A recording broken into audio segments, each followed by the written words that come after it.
महापौर प्रतिभाताई चौधरी यांचा पत्रकार परिषद संपन्न। याबाबत अधिक वृत्त असे की भारतीय जनता पक्षाच्या महापालिकेच्या सत्तेचा कार्यकाळ संपताना महापौर सौ प्रतिभा चौधरी यांनी आज त्यांच्या दालनात पत्रकार परिषद घेऊन माहिती दिली, ज्यात प्रामुख्याने दिनांक 8 फेब्रुवारी 2023 रोजी मला महापौर पद स्वीकारण्याची संधी पक्षाने दिली। पदभार स्वीकारल्यानंतर मनपाच्या विविध विभागाचा आढावा घेतला। मुख्यतः आरोग्य विभागातील कामकाजाचा आढावा घेत असताना गेल्या 5 ते 7 वर्षापासून आस्था स्वयंरोजगार संस्थेमार्फत सुरू असलेला आर्थिक गैरव्यवहार लक्षात आला। त्यामुळे तातडीने कारवाई करत आस्था संस्थेचे कर्मचारी कामगार पुरवण्याचा ठेका रद्द केला। हा ठेका रद्द झाल्याने मनपाचे भविष्यात मोठ्या प्रमाणात होणारे आर्थिक नुकसान मी रोखू शकले।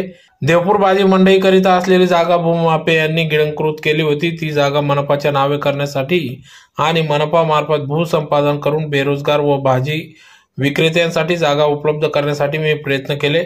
तसेच मनपाच्या मालकीच्या जागा देखील ताब्यात घेण्यासाठी प्रयत्न झाले। महापालिकेत कर्मचाऱ्यांची कमतरता आहे, मोठ्या प्रमाणात पदही रिक्त आहेत। भरती प्रक्रियेला स्थगिती असल्याने भरती प्रलंबित आहेत। याबाबत शासन स्तरावर पाठपुरावा करून मनपातील 126 पदे भरतीबाबतचा प्रस्ताव मान्य करण्यात आला असून त्यासोबतच मनपा कार्यरत मानधनावरील लिपिक टंकलेखन यांना मनपाच्या कायम सेवेत सामावून घेण्यासाठी अधिसंख्य पदे निर्मिती करण्याबाबत शासन स्तरावर प्रस्ताव पाठविला असल्याचे त्यांनी सांगितले। तर हद्दवाढ क्षेत्रासाठी नवीन विकास आराखडा तयार करून हद्दवाढ भागातील गावांना सिटी सर्वे लागू करणे हे महत्त्वपूर्ण निर्णय देखील झाले। महापालिकेचे आर्थिक बळ वाढावे यासाठी पेट्रोल पंप उभारणी करण्याचा निर्णय घेतला।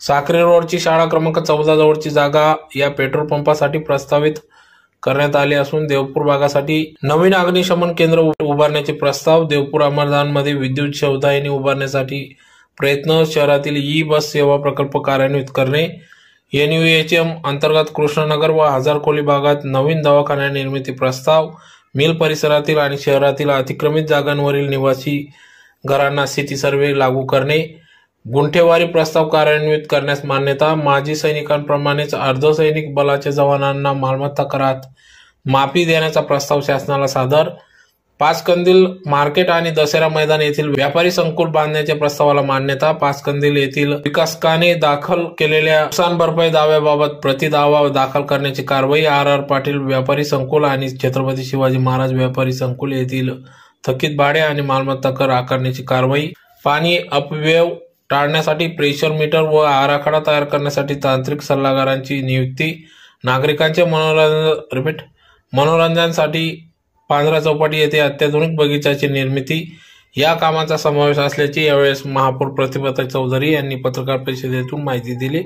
तर यावेळेस स्थायी समितीचे सभापती माजी सभापती सुनील बैसाने, भाजपाचे सभागृह नेत्या भारतीताई माडी या उपस्थित होत्या।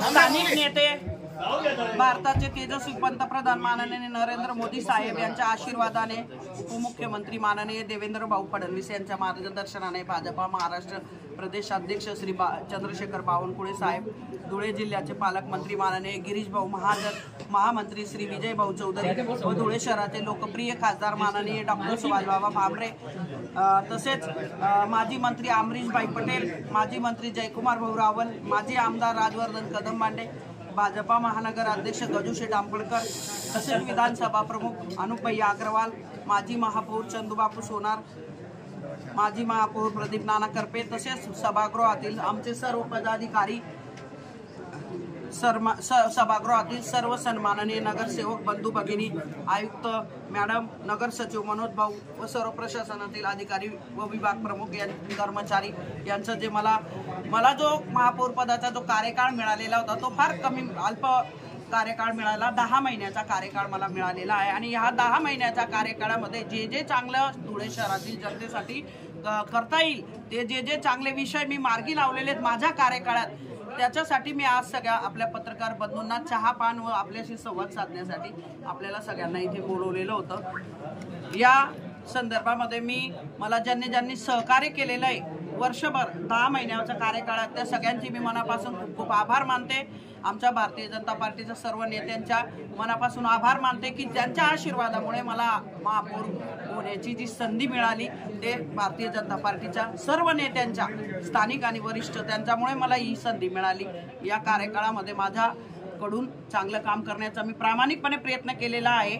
मी जे काम करते त्या कामामध्ये 80% समाजकारण आणि 20% राजकारण, म्हणजे राजकारण जवळजवळ माझ्या कामामध्ये नसतंच शक्यतोवर. त्या काळामध्ये जे जे चुकीचे कामं झालेले असतील त्या सगळ्या कामांना मी विरोध केलेला आहे. किंवा आस्था संस्था जी आहे, कर्मचारी महानगरपालिकेला कर्मचारी पुरवण्याची जी संस्था होती, त्या कर्मचारी पुरवण्याचा ठेका त्या आस्था संस्थेला दिलेला होता. त्याच्यामध्ये फार मोठा भ्रष्टाचार मला दिसून आला.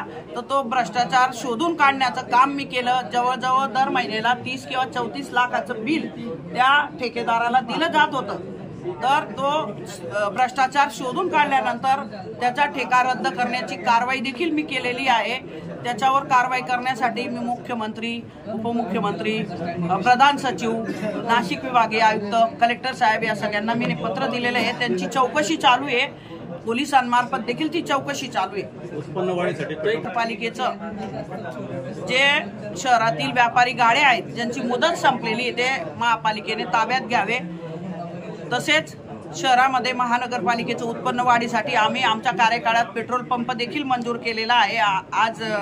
काल संध्याकाळपर्यंत आम्हाला मंजुरीचं पत्र यायला पाहिजे होतं. ते पत्र जर आम्हाला मिळालं आज तर आम्ही ते भूमिपूजन देखील करू. साक्री रोडला तो मंजूर झालेला आहे. तसेच कला मंदिरचा एक महत्त्वाचा विषय आहे. कला मंदिर जे आहे धुळे शहरातील ते कला मंदिर ताब्यात घेण्यासाठी मी अनेक वेळा पाठपुरावा केला. कारण ते कला मंदिर जे आहे ज्या ठेकेदाराला दिलेलं आहे तो ठेकेदार न चालवता दुष्पोट भाडेकरी त्याने ठेवलेला आहे आणि तो उत्पन्न कमवतोय आणि महानगरपालिकेला शून्य उत्पन्न बजेटमध्ये त्या कला मंदिराचं दाखवलेलं आहे. तर त्या बाबतीत आयुक्त मॅडमांनी माझ्या सांगण्यावरून त्या कला मंदिरा पंचनामा केला. त्या कला मंदिरवाल्याने 21 लाख रुपये महानगरपालिकेवर काढलेले उलटे. तर शासकीय जे कार्यक्रम असतात महानगरपालिकेचे ते तिथं होत असतात. त्याचं बिल त्याने 21 लाखाचं काढलेलं आहे. तर त्याचा आयुक्त मॅडमांनी पंचनामा केला आणि आता आयुक्त मॅडमांना मी विचारलं ते ताब्यात आपण लवकरात लवकर घ्यावं.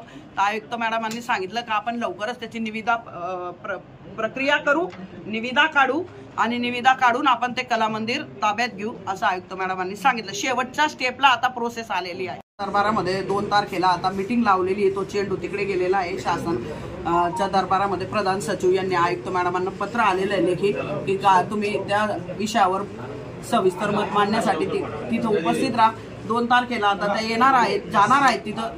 त्याच्यावर सविस्तर चर्चा होऊन आता काय मार्ग निघतो आपण थोडीशी प्रतीक्षा करूया.